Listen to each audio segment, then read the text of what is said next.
Does the very popular Pomodoro technique really work? I am Shanti, and today we're going to be talking about a few tips that you can implement so that you can get the best out of the Pomodoro technique. Now, what is it in the first place? It involves working for 25 minutes, focusing on a work for 25 minutes, be it studying or a project. And after the 25 minutes, you take a break of 5 minutes. And this cycle of 25 minutes of work and 5 minutes of break, this cycle you can repeat for about 3 to 4 times before you can take a break for a larger amount of time. Now, this is a very popular productivity technique, but if you do not follow some simple rules, then it will not work productively for you. So the very first tip that I have for you, especially if you are a beginner, is do not do the 25 minutes straight away.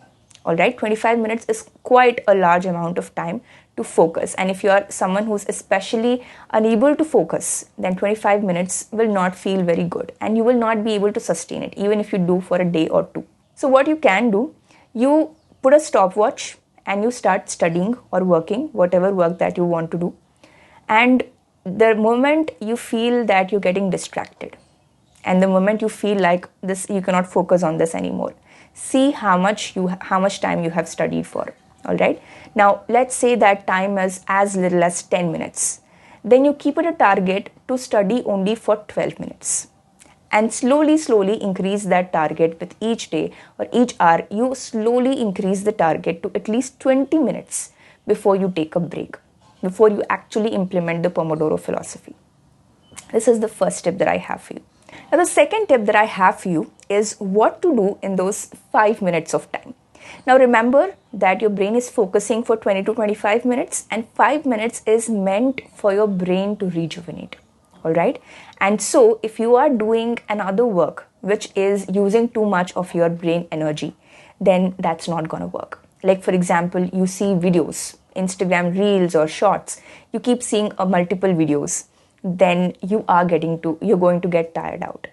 Instead, if you still want to watch a video, if you feel that is the way you can relax, then choose an ASMR video over something that will take your brain. And of course, there are many other things that you can do. You can just go out onto your terrace or your balcony, or you can make a small cup of tea for yourself, or you can just go have a nice laugh with people who are living along with you. Most importantly, experiment. Experiment what is tiring out your brain and what is rejuvenating your brain, and utilize that 5 minutes accordingly. Now, the third tip that I have for you is that you're gonna do the Pomodoro cycle for 3 to 4 cycles, right? You can start off with one cycle, but eventually you should aim to do 3 to 4 cycles before taking a larger break. What you can do is these 3 to 4 cycles that you have, do the same kind of work.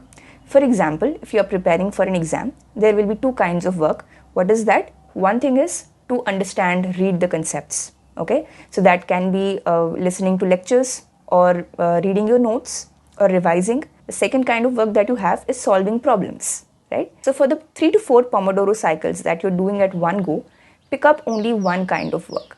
Okay, studying, then study for the next 3 to 4 cycles. You won't realize it, but this will improve your focus, retention and efficiency very much, and you will see the effect of it very gradually. But when you actually start seeing the effect, it is going to be tremendous. These 3 simple tricks will definitely help you become more productive. Hope you found this video helpful, and if you did, then don't forget to like, share, subscribe and comment.